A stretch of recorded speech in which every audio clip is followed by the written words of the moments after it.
Hello, how are you? I'm very well, thank you. Yeah, lovely to see you. It's my first time on a pink catwalk, so it's all right, I think. It's nice, yeah. So we're at the TRIC Awards, and obviously GB News are up for an award for the fourth time in a row. Fourth time lucky, do you reckon? Well, I think so. We've won it the last 3 times, so it would be unprecedented, I think, to win it 4 times in a row. I'm just so pleased that this is an award that is also voted for by the Great British public, because I think there is a big disconnect between the awards that are just voted for by the industry, where they just kind of take it in turns to pass it round to all of their mates one year and all pat each other on the back and say, oh, aren't we doing a fantastic job? It's really nice to have an award that's really voted for by the public, and I think it's testament as well to the great work that the breakfast team do. I am here to just shamelessly piggyback on the coattails of a victory that I've had nothing to do with. I've presented GB News Christmas breakfast a couple of times, so that's my ticket here, I think. But look, it's testament to fantastic Eamon Holmes. He's an institution. We all wish him well. Hopefully, he'll be back soon.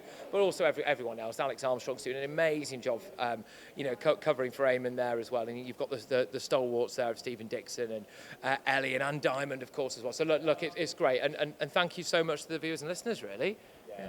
So obviously, but when it comes to heated debates on the show, because they do get very heated, how do you disarm these heated debates? Well, I know some of you guys can be in wind-ups as well, but I'm not sure I disarm much, to be honest with you. I quite enjoy it, but no, I mean, I think, look, you've just got to make sure that people don't go too far, and the worst thing that can possibly happen of TV, but especially on radio, is when people are just relentlessly talking over each other. So sometimes I find the best policy there is to just literally say it, like, this is terrible radio, stop, and then there's been the very, very, very odd time where someone refuses to stop, and you've got to, like, say to them, look, you're not going to come back on if you keep ruining TV and keep ruining radio. But no, look, I think the thing for us is that we quite like to replicate the kind of debate and discussions that people have on the sofa in their own homes, between family members that might have different views, or round the dinner table at Christmas, or down the pub. If people are watching it on TV and they're thinking, we have these same conversations in our own home,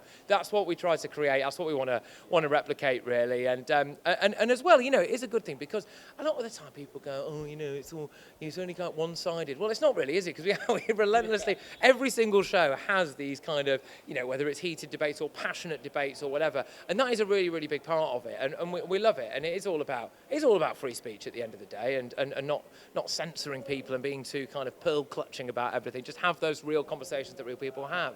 do you reckon that's why the success of GB News has grown? Because obviously when it first started, people were on the edge, and now it's the #1 news channel in the UK. Yeah, I mean, we celebrated our 5th anniversary the other week, which is incredible considering that people said, oh, it won't last 6 months and all of that. And it was tough getting it off the ground. I mean, it is a massive, massive job to run what is, largely speaking, a 24-hour news channel 7 days a week. It's a huge ask. We were a start-up. But to see how far we've come, and the viewing figures and the listening figures as well, and the figures that we get online, etc., it is amazing. I mean, I think the thing for me that is so good about it is how loyal our audience are. And that I think we have a relationship with our audience that other news channels don't quite have. Whether it's that they feel like there's like normal people presenting the news and they feel like they can relate to you. But, I was saying before, like, you get kind of shouted at from lads off scaffolding, like, all right, how's it going? That's a nice thing. Or then you get shouted at by like posh people in E-Type Jaguars in Chelsea, and you think, well, there's range there, isn't there, between the people that are watching here. It doesn't matter where you go in the country, whether you're up north or in Wales or Northern Ireland or Scotland. So I think for us, we don't take a single viewer or listener for granted. Yeah. And from my perspective, especially given that my show's later on in the evenings, like 9 p.m. until midnight, that is a real choice that people are making to tune in at that time when, look, you could be down the pub, you could be watching Netflix, you could be putting the kids to bed or whatever. So I feel very, very passionately about if people are choosing to take the time out of their day to watch whatever I'm serving up at that time, then I really owe it to them to try and give it my best shot. Which is why at some point today I'm going to have to take myself out of this ceremony, hide myself in a toilet and try and write my monologues for tonight in a cubicle somewhere to make sure that I don't just go on air unprepared, I think. Yeah. Actually, I was going to ask that as well. Do you, when it comes to your show, do you get much of a say, or do the producers kind of take control at times? Well, I'm really lucky with the production team that I've got, and I'm not just saying that. Shout out to Lucy, who will probably see this, I imagine, bless her, my amazing producer there. But we've been working together for a little while now, so you kind of have this weird relationship where you're in each other's heads, so this will work, this won't work. So we're very much on the same same page. I'm also incredibly lucky with the bosses at GB News and the lawyers as well, which is not something I very often say when you're in the heat of a discussion about what you can and can't say. But genuinely, you know, they take a bit of a backseat. When I say, look, I want to do this, this is what I think is going to work, this is the kind of angles I want to take, we are personality-led. And I think I don't want to speak for the bosses at all at GB News, but I think one of the reasons they've made the decisions to put the presenters on that they've had is, you know, they go for personality, they go for people that they think they can trust, they go for people who they think have got the finger on the pulse of the nation, etc. So they let you a lot of the time, you know, and it's great. So I have a lot to say, and I wouldn't have it any other way, really. And I think as well, given the kind of topics that we cover, which, you know, people might think, oh, they're the controversial topics of the day. I don't know if controversial is the right word. I think they're the most important topics a lot of the time. You don't want to be reading out something that someone else has written for you. You don't want to be saying something that someone else wrote, because if I say something and it gets some pushback or people think it's controversial, I can look at myself in the mirror and go, well, I wrote that and I think that, so I can back it.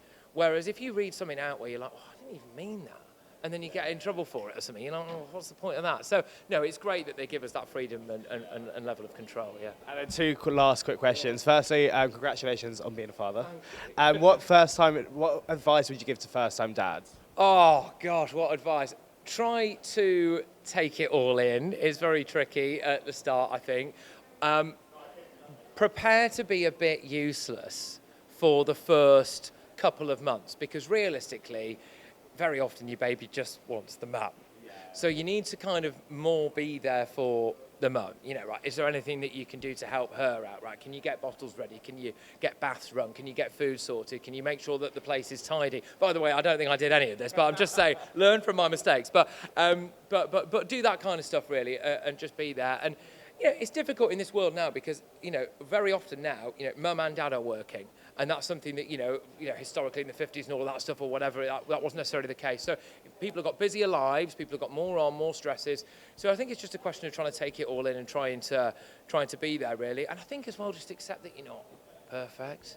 You know, like, people make mistakes, don't they? But I don't know, really. I just try and play with him as much as I possibly can in the day. And I feel very blessed that my show's on at the time it is. I get a bit more time in the day with him. I took him swimming this morning.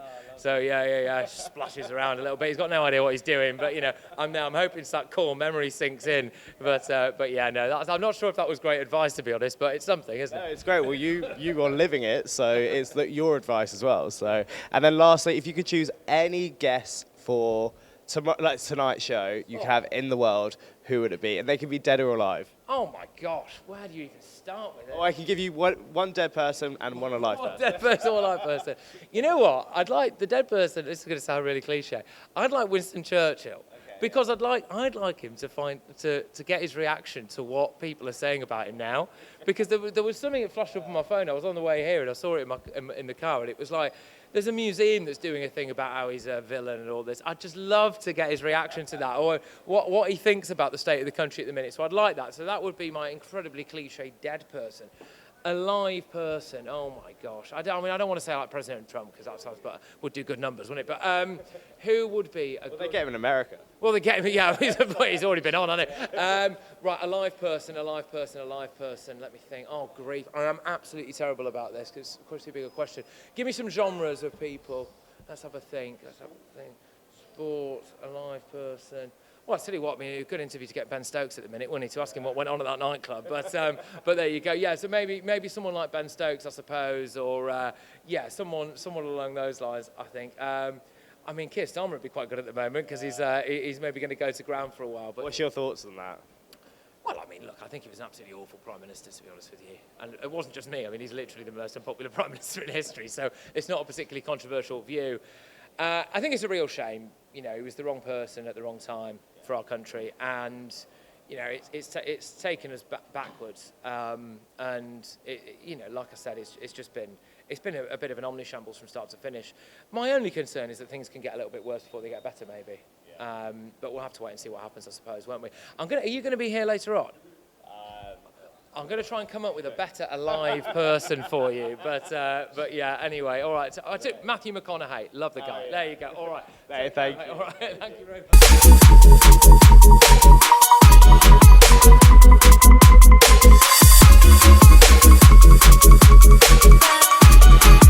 much.